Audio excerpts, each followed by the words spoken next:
안녕하세요. 주식사달입니다. 이번 시간에는 예스파워테크닉스가 사업을 어떻게 진행시켜 왔는지 살펴보도록 하겠습니다. 지난번에 언급드렸던 거는 예스파워테크닉스가 자금 상황이 좋지 않은 상태에서 SK 투자를 받았었고, 이제 운영비뿐만 아니라 2배 증설을 할 계획도 있었는데요. 그 이유가 어떤 사업이 진행되었기 때문으로 추측을 했었습니다.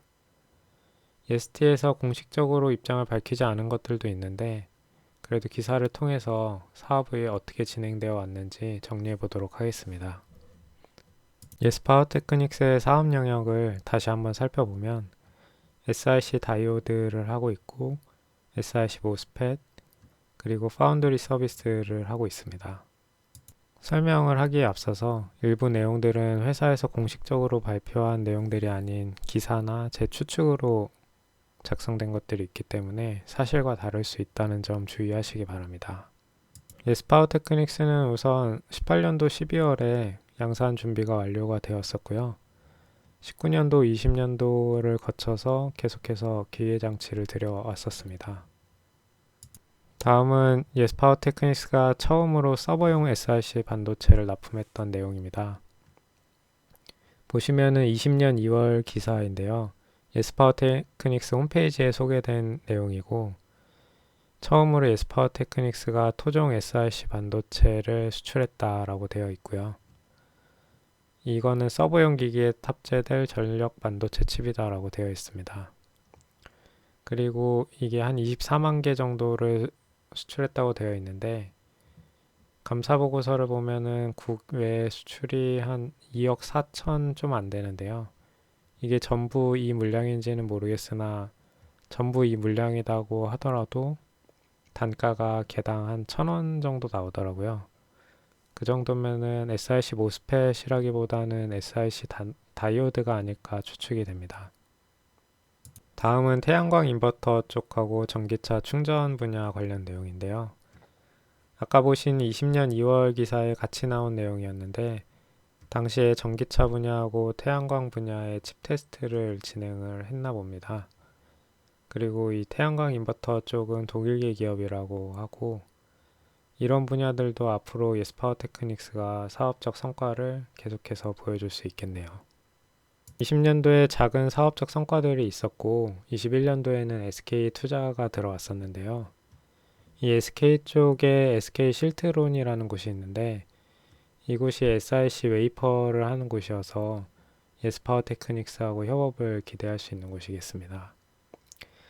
이 SiC 웨이퍼 사업부가 매출이랑 당기순 손실이 각각 95억 원 그리고 321억 원이었었는데요.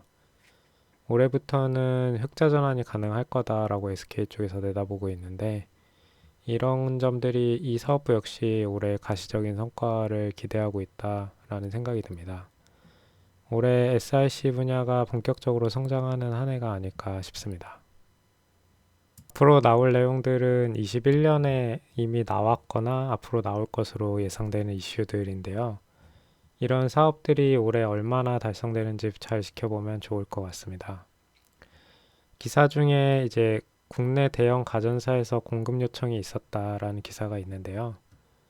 보시면은 국내 대형 가전사에서 고급화 전략을 위해서 반도체를 공급해 줄 것을 요구를 했고, 이 때문에 설비 증설을 검토하고 있다, 이런 내용입니다. 고급화 제품이기 때문에 얼마나 수량이 될지 궁금하긴 한데, 이 부분도 설비 증설에 영향을 미친 것으로 보이고요. 그리고 작년 IR 자료를 보면은 S사 쪽은 아직 언급이 안 돼 있는데, 아무래도 대형 가전사면은 L사 쪽이 아닐까 싶습니다. 그리고 이거는 19년도에 정은식 CTO가 인터뷰를 한 내용인데요. 여기에 보면은 이때부터 OLED TV가 언급된 걸로 봐서는 꽤 오랜 시간 동안 검증을 해온 것으로 예상이 되네요. 이건 최근에 나온 기사인데 전기 오토바이에 관련된 내용이고, SiC 전력 반도체를 납품을 하는데 대만에 본사를 두고 있는 H사에 납품을 하고, 규모는 500억 규모라고 합니다. 그리고 올해 4월부터 25년 12월까지 한 8천만 개의 전력 반도체를 납품한다고 하고요. 한 개당 한 625원인가 하는 걸 봐서는 SiC 다이오드가 아닐까 생각이 들고, 이 H사 이름을 밝히지 않은 게 좀 특이한데 계약상의 이유가 아닐까 생각이 됩니다. 1년에 한 100억 정도 되는 꼴인데 작년 매출이 한 7억 5천 정도 되는 회사였으니까 상당히 의미 있는 계약이라고 할 수 있겠습니다. 이제부터는 전기차 관련된 내용입니다. 최근 기사를 보면은 중국 전기차 업체인 B사하고 공급 계약을 논의하고 있다라는 기사가 떴는데요. 다들 아실 만한 그 B사가 맞고요.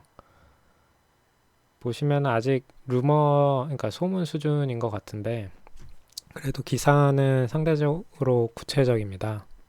보시면 ST 관계자가 내용은 확인해 줄 수 없다라고 하기는 했는데 글로벌 전기 완성차 기업들하고 최근 2년간 테스트를 했다라는 표현을 했었고 테스트도 꽤 오랜 기간 동안 진행을 했고 수치도 구체적이고요.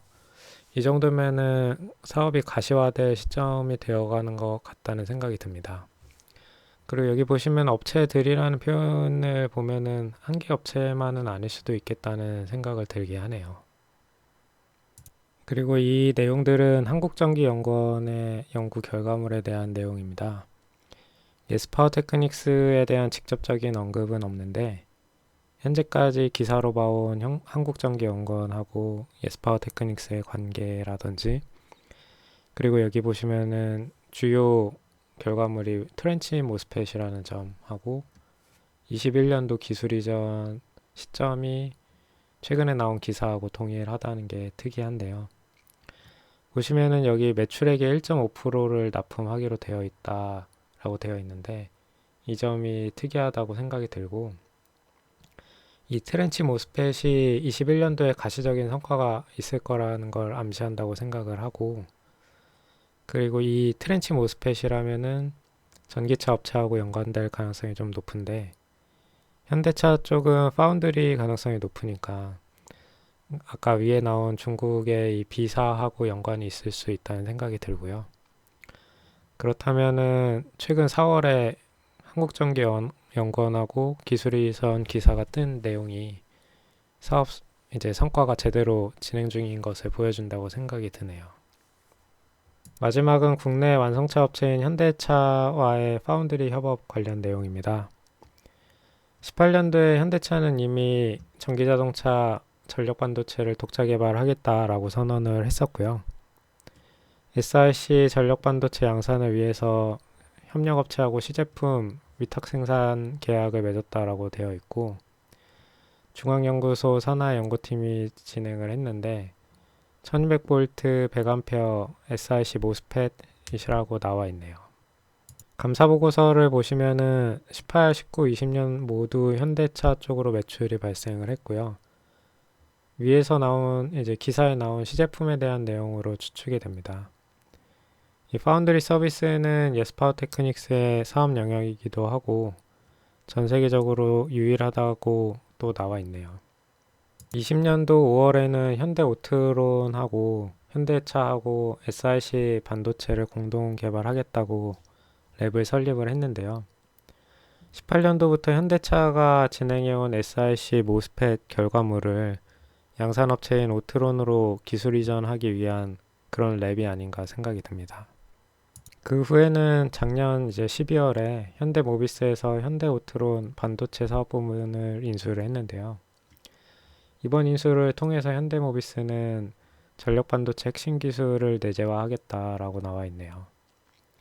앞으로 현대모비스에서 이제 전력 반도체 양산을 관리하겠습니다. 이 내용은 현대차 소식지에 나온 내용인데요.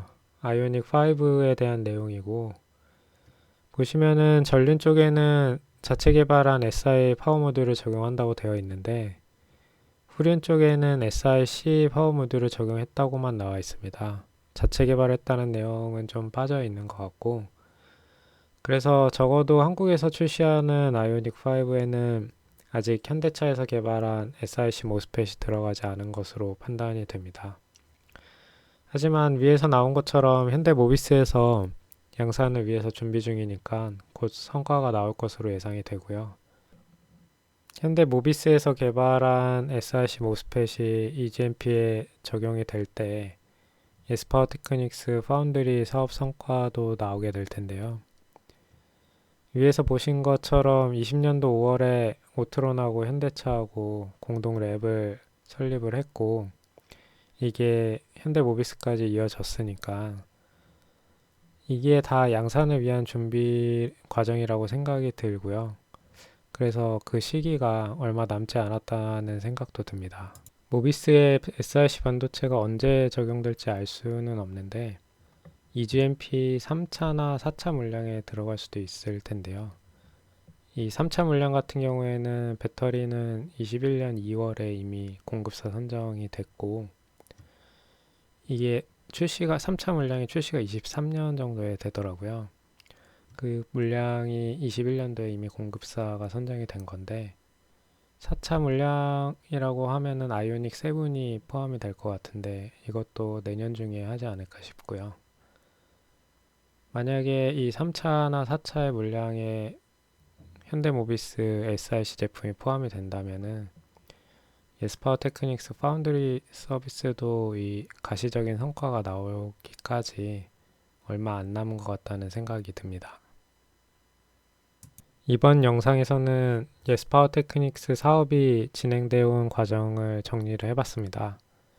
전기 오토바이에서는 실제로 성과가 나왔고 그러나 이것만으로는 증설의 이유가 설명이 안 됐었는데 국내 대형 가정회사의 요청도 있었고 최근 기술 이전하고 연관이 있어 보이는 중국 전기차 B사와의 소문이 그 이유가 될 거라는 생각이 듭니다.